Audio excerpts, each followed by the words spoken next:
Why, Ford? Why would you do this to us and take this engine away? Why? Yes, Ford is killing off this engine, the small but mighty 2.7 liter EcoBoost, which I genuinely believe is the best turbocharged engine currently available in the half-ton segment, and I'd be lying if I said I wasn't a little bit disappointed, but waiting in the wings is its bigger, more powerful replacement, the 3-liter EcoBoost, which does look to be the new base engine in the 2027 F-150.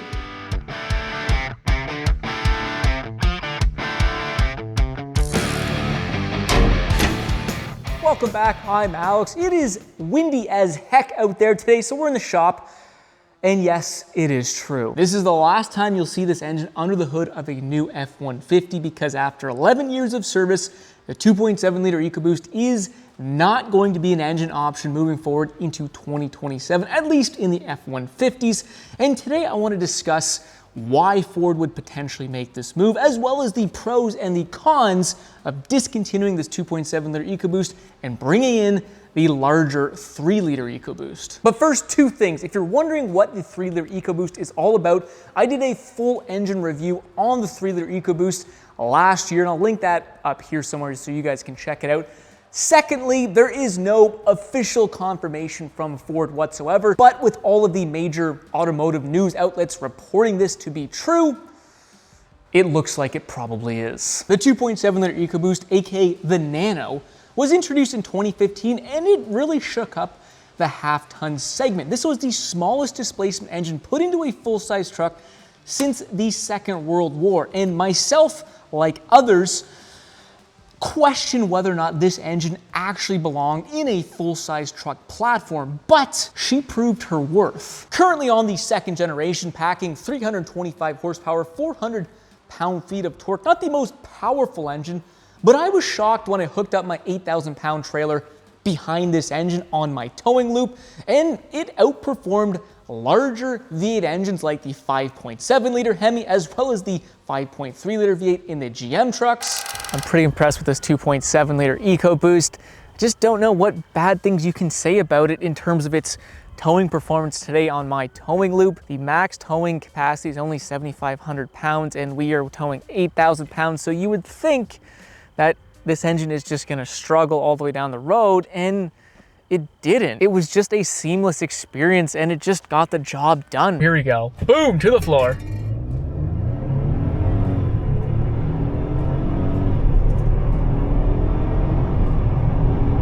She's got some pickup. She's got some pickup, fellas. But it wasn't even just about performance. Ford did their homework and put together, in my opinion, a very well-built, strong engine featuring a compacted graphite iron engine block, the only engine in the segment to do so. It got a fully forged crankshaft, forged steel connecting rods. The main bearing caps that hold the crankshaft in were cast together with that very strong engine block, and then fractured, resulting in an incredibly strong bottom end. Again, the only engine in the segment to employ this technique. This is also a perfectly square engine, meaning that the bore and the stroke are the same size, and this leads to fantastic versatility for some good low-end torque, as well as some good top-end performance. We also get diesel-like bowl pistons, which help distribute fuel in the combustion chamber, which aids in torque production. This engine comes with both port and direct injection, which I very much like. We're running traditional 5W30 weight oil, again, I very much like. So this smaller 2.7 liter EcoBoost comes with some significant upgrades over the larger 3.5 liter EcoBoost also found in these F-150s, where the rubber meets the road. And the best part about this engine's 11-year run in these F-150s, aside from some 2021 and 2022 model year trucks that dealt with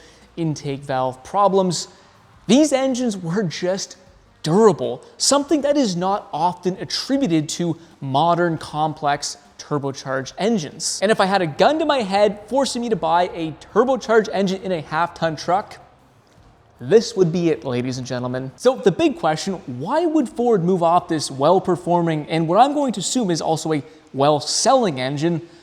I don't know. I honestly don't know. It seems like buyers enjoy this engine.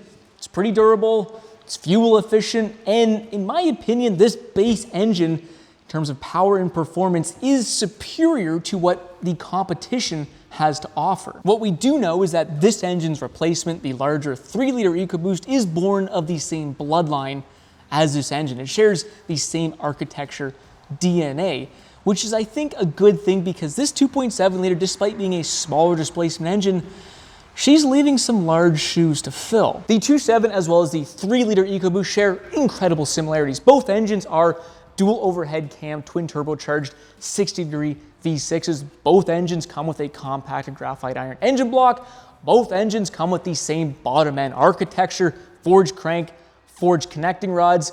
Both engines are square engines. So essentially the 3-liter is truly just a larger 2.7 liter EcoBoost. And yes, there are some critical differences between both of these engines, and hopefully we'll have time to get into it today. My point is, this 2.7 liter EcoBoost and the larger 3.5 liter EcoBoost, which is currently in the F-150, they are basically completely different engines. Yes, they share the same EcoBoost nameplate, but in terms of architecture and design, those two engines are vastly different. Where this 2.7 and the 3-liter EcoBoost, which is set to replace this engine, they are truly sister engines. And as much as I don't like seeing this 2.7 liter disappear from the F-150, I think there are some legit upsides to the 3-liter EcoBoost replacing this engine. The first thing, and this is very important to get across, the 3-liter EcoBoost, it's not a new engine. Yes, it's going to be new in this F-150 platform, but this engine has been around for 10 years, a full decade, making its debut in late 2016 in the Lincoln Continental,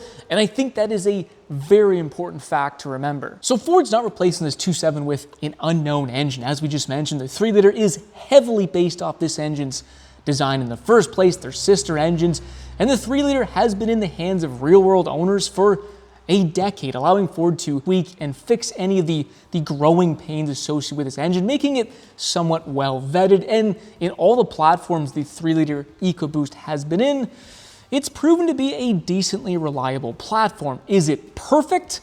Absolutely not. And hopefully we'll have time to dive into that. The second upside is more freaking power, baby. We have no idea what Ford is gonna rate these 3-liter EcoBoost engines in the full-size F-150, but currently in the Ford Ranger Raptor, woo!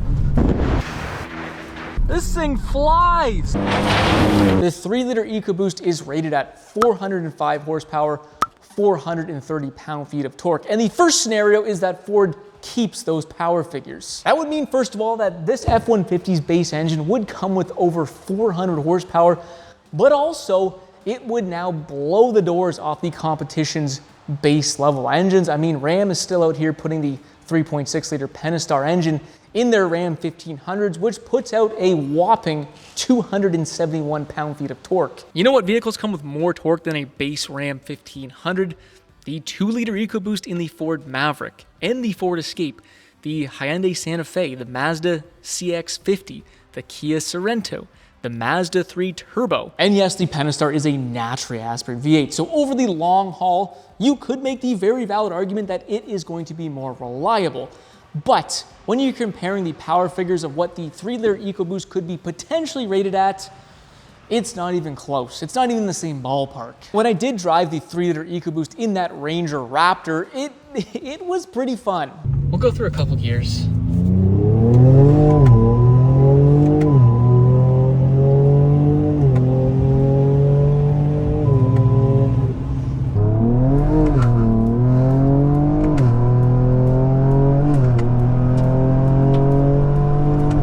Into that boost.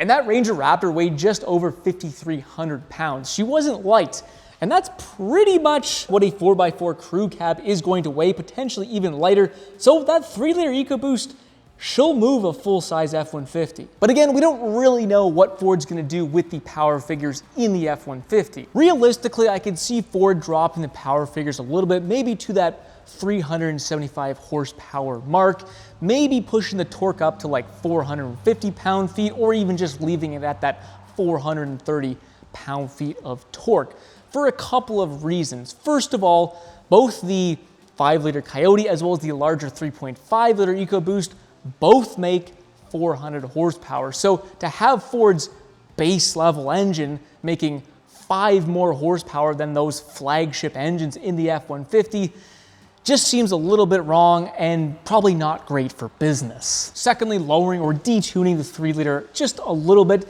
is probably going to add some more durability to the engine that this F-150 might need, potentially lowering temperature and stress on the engine. So when we're pulling a heavy load up a long grade, it's just going to lead to less potential wear on the engine. HD gas engines are a perfect example of this. It would probably be so easy for Ford to make 500 plus horsepower out of that 7.3 Godzilla platform just with some minor tweaks. But Ford doesn't do that. Instead, they give that engine a respectable 430 horsepower rating, dropping the engine stress a little bit, dropping the engine heat a little bit, allowing the 7.3 Godzilla to work long hours and get beat up all day without having to worry about engine failure because the engine is under too much stress. Instead, it's detuned, just allowing the engine to work at a lower stress level. The 3-liter EcoBoost up to this point has sort of been a performance-based engine, being in the Lincolns for a while,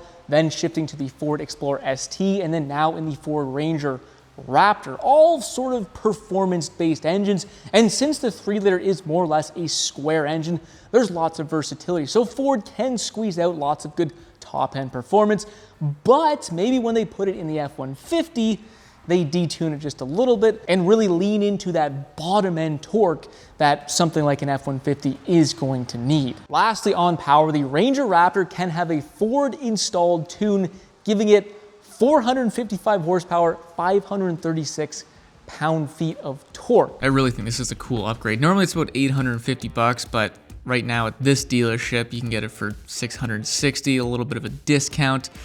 But for that money, you get an extra 50 horsepower, an extra 106 pound-feet of torque, and from my understanding, you still keep your warranty. I really wish more manufacturers would do this. I think if we bring the 3-liter EcoBoost power under that 400 horsepower in this F-150, it allows these engines to have a great ceiling, but also when you're rolling a 8, 9, maybe 10,000 pound trailer down the highway, you're not going to melt a turbo. The third upside, speaking of towing, is potentially more towing weight. Currently, the 2.7-liter EcoBoost in these F-150s in a crew cab 4x4 configuration can tow anywhere from like 7,500 pounds, maybe up to 8,000 pounds. I believe the max towing figure of a 2026 2.7-liter EcoBoost is 8,400 pounds in a 2-wheel drive configuration. So maybe with a larger engine, making more power, we can see the base level F-150 engine tow 8, 9, maybe even up to that 10,000 pound mark,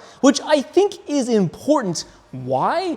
Because GM's 2.7-liter Turbo Max, which is their base level engine, is now coming in 2027 with a 10-speed transmission, ditching the 8-speed transmission. And currently the 2.7-liter Turbo Max has a max towing figure of 9,300 pounds. So I could see GM pushing that towing figure even higher, potentially up to 10,000 pounds. So now Ford, their base engine might also be able to tow or compete with GM's base level towing engine figure. And for the record, the 2.7-liter EcoBoost smashed that 2.7-liter Turbo Max while towing my 8,000 pound trailer, at least on my towing loop. I'll leave that video up here for you guys to check out for yourselves. So to conclude, I don't like seeing the 2.7 EcoBoost being discontinued in the F-150, but I think this could be best case scenario, having the 3-liter EcoBoost replace it. It's a pretty well-vetted engine. It's been around for a long time, as well as it basically mirroring the same architecture and design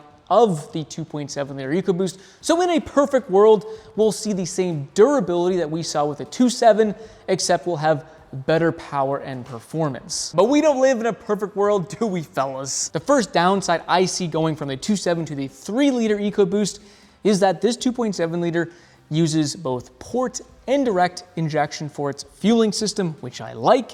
The 3-liter only uses direct injection, and that leads to potential carbon buildup on the intake. And I would love to see Ford, when they drop this 3-liter in this F-150, to also include port fuel injection. I don't think it would be that difficult to do, and that would solve probably my biggest complaint, I guess, with the 3-liter EcoBoost is the fact that it's just direct injection, not port and direct injection. So that's my first real complaint. Now, another major difference between both of these engines is the compression ratio and the pistons. Not really a complaint of mine, but it is something to be aware of. The compression ratio on the 3-liter EcoBoost is far lower at 9.5 to 1. The compression ratio on this 2.7 liter is 10.3 to 1. And from my understanding, that is primarily driven by the different piston design that is with the 3-liter EcoBoost. With the bigger displacements, we're gonna have a larger bore, a longer stroke. The pistons are still forged aluminum, but they're a little bit different on this 3-liter. The skirt section is a little bit larger. There's more material underneath the wrist pin, as well as oil squirters. So oil is gonna be squirted on the bottom side of the piston to try and help cool the piston more efficiently. So this engine gets a nice upgraded piston design. Here's a piston right here, for example. This is the skirt section, so we're probably gonna have a longer skirt. This is where your wrist pin goes. So we're gonna have some more material in here. It's just gonna make the piston stronger. Now, again, I could see Ford actually also addressing this because we don't really need to have peak high boost pressures in a base level F-150 engine. So I could see Ford maybe raising the compression ratio a little bit, dropping off the boost pressure, and just having a more efficient, durable engine in the full-size F-150. Who knows? Just something I could see Ford doing. Finally, the largest gripe I have with actually both of these engines is that Ford is running an oil pump belt to spin the oil pump, something that I'm not really a fan of. These rubber or Kevlar reinforced rubber oil pump belts have been introduced into these EcoBoost engines for a number of years now. They seem to be holding up okay. Nothing catastrophic at this point, but I think in terms of durability, it just would have been so easy to put a small oil pump chain in there and just forgotten about it. But it is what it is. Who knows? Maybe Ford will address that, but I doubt it. So there you go. A little bit of unfortunate news. I hate to see the 2.7-liter EcoBoost being thrown right into the garbage can. I don't think it belongs in there. In fact, I think this is currently the best half-ton turbocharged engine in the market. But what do I know? Hopefully Ford knows better than me. Let me know what you guys think. I'm very curious. I feel like a lot of my viewers actually have the 2.7-liter EcoBoost. Let me know what your experience has been. It seems like you guys really like the engine. I know I do. All we can hope for is that the 3-liter EcoBoost is just even better. Only time will tell. If you did like the video, don't forget to leave that thumbs up. And if you like cool stuff like this, don't forget to subscribe. We'd love to have you on board. Anyways, enough of me. We'll see you on the next freaking video.